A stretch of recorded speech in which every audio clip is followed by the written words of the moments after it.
Welcome to another Cardano update. Like always, make sure to check out our YouTube memberships and our Patreon if you want access to all of our charts and if you want access to our daily Discord updates. And in today's video, I want to talk about something different, and that is the 4-year cycle theory. Now, first, I want to take a look at what happened in the first bull market, well, the first bear market, and then what happened in the second bear market. And I want to look at what's happening right now as well. So first, I need to look at what happened in February of every single year so we can get an idea of what might happen next. And for that, we need to go to 2018 right here. And 2018 was a bear market. This is when the price was going down during February. Now, if we jump to 2022, which was also a bear market, as you can see down here, up here, we also were going down in February. So far, in the previous two bear markets, which were 2018 and 2022, we went down. And yeah, that makes sense. It's a bear market. Now, if we move on to the next year, which is the pre-halving year, which is 2019, as you can see in 2019, we actually had a short-term pump. And yeah, we did not really go up that much because, this was still not a real bull market, but we still went up quite a bit. We went up from 3.5 cents all the way up to about 5.2 cents. And that is actually a pretty big move to the upside. It's like a 35% move? No, 42% move. So yeah, that's a lot. And if you look at what we did in the previous pre-halving year, which is 2023, as you can see here, during this time, we also had a short pump to the upside in February. Now, of course, this was not as big and we actually went down by the end of February, but we actually had a pump from 34.5 cents all the way up to about 42 cents, and then we went down. So far, 2018 looks very similar to 2022, and 2019 looks very, very similar to 2023. If you take this move to the downside into consideration. Here in 2019, we also went down at the end of February. So far, it's the exact same thing in both of the cycles. Now, if we move on to the halving year, which is 2020, if you take a look at what happened in 2020, here the price actually pumped at the start of February, and then again, it started dropping at the end of February. Now, of course, this might have been caused by the pandemic. However, if you take a look at what happened in this cycle in the halving year, which was 2024, it actually went up in the first couple of days of February. Well, actually, it went up for the entire month of February. And after that, we started a move to the downside. Now, like I said, the move to the downside in 2020 happened. It most likely happened because of the pandemic. However, keep in mind, in February, we went up, and then in March, we went down. And what did we do in this cycle? We went up in February, and then in March we started dropping, and yeah, it was a pretty significant drop. Now, of course, the drop did not, last only 2 months. It lasted like 6 months.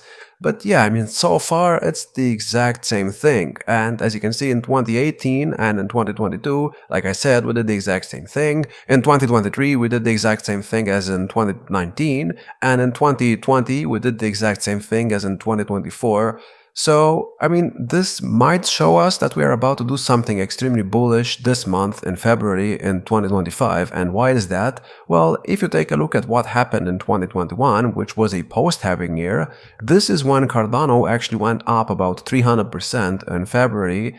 And like I said, if we are copying exactly what we did in the previous cycle, we have to go up quite a lot in this month, in February. And, if we want to copy and if we actually want to prove that Cardano can actually get all-time highs by the end of this year, or even above all-time highs and to new all-time highs, we kind of have to be at about $3 by the end of February. Now, I know I'm asking for a lot right here, but keep in mind, Cardano went up like 300% here in November, so it's definitely possible that it does it again.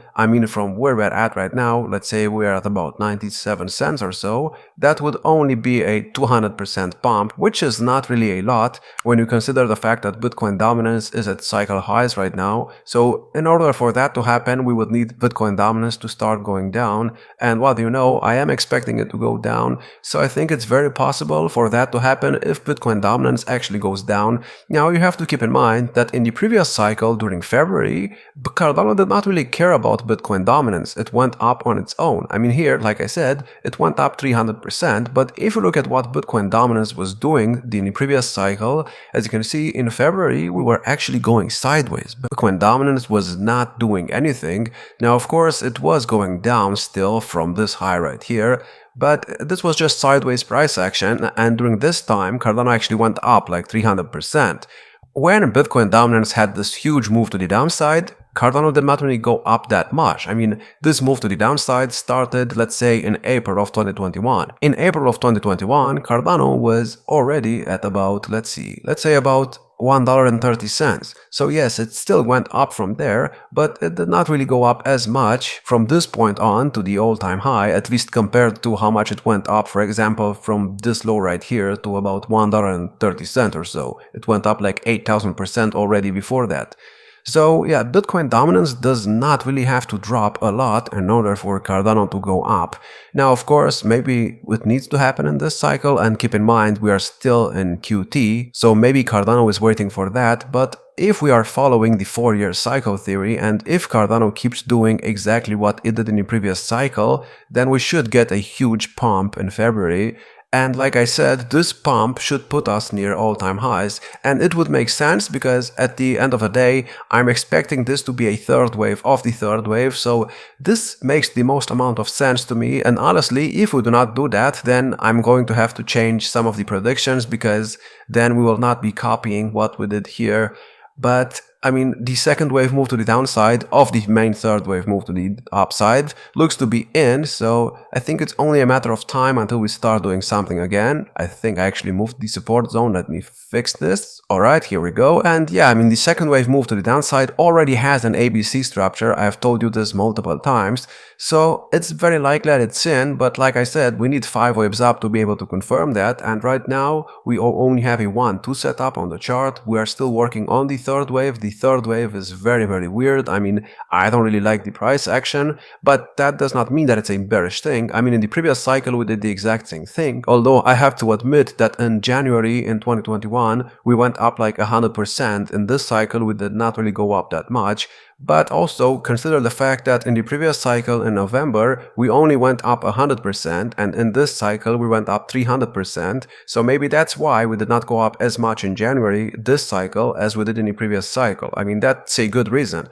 But even if that is the case, then I'm still expecting a pump in February, because at the end of the day, if we want Cardano to finish its main third wave move to the upside by May, which I believe it will happen, if we want Cardano to get to about $5 by May, then we should most likely be at about $3 by the end of February, because as you can see, after we got above the previous all-time highs in the previous cycle, we pretty much stayed near the all-time highs for a couple of months. I mean, we stayed there for actually about 6 months or so, and of course we hit new all-time highs during that time, but we never really, got above the 1.618 extension of the previous all-time high for a long time. We actually got rejected by that level, so yeah, but I could see the same thing happening again, which means that if we get to new all-time highs, or if we get to the previous all-time highs, there's going to be some resistance here, and you can expect Cardano to just go sideways for a bit after it gets to about $3.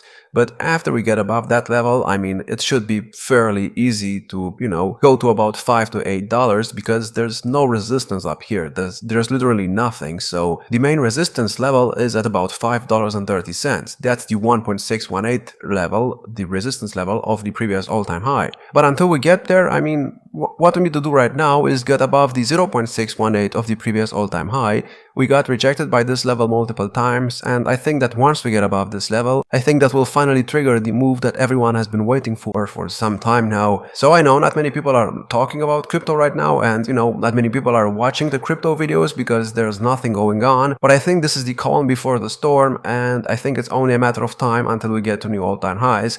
Now keep in mind, the $1 level is extremely important, and this is where we got stuck at for some time in the previous cycle, and this is where the previous 2018 all-time high topped. So of course it's going to be difficult to get above this level, but once you get above the previous 2018 all-time high, which is at about $1.40, I think the road to about $3 is going to be very, very quick, and many people are going to be caught off guard by this. And what do you know? When Cardano will do this move, and when Cardano will be at all-time highs, or maybe even at $5, people are going to keep buying because they are going to think that it's going to go to like $50 just because their favorite YouTuber said so. But that's not a good idea in my opinion, and the same thing is happening with XRP right now. It's at all-time highs and people are just buying it because it's going up, not considering the fact that it's overbought on the monthly chart and not considering the fact that in every single cycle after it went up this much, it had a 70% drop the following month. Now I'm not saying that we will get a 70% drop right now, but a 70% drop is most likely going to happen at some point, and people who buy at like $5 are definitely going to cry after their coin drops like 70% in a month. So yeah, this is obviously gonna happen, and I don't know why people are falling for it. I don't understand why people are just buying the tops and then complaining about the fact that, their altcoins are not going up even though they bought the top and they did not sell and they just held the coins during the bear market. And yeah, I guess the best thing to do is blame the coin and not yourself because, it's never your fault. But anyways, that's all I have for this video. I hope you enjoyed. If you did, make sure to check out our YouTube memberships and our Patreon if you want access to all of our charts and if you want access to our daily Discord updates. Like, subscribe, and I'll see you in the next one.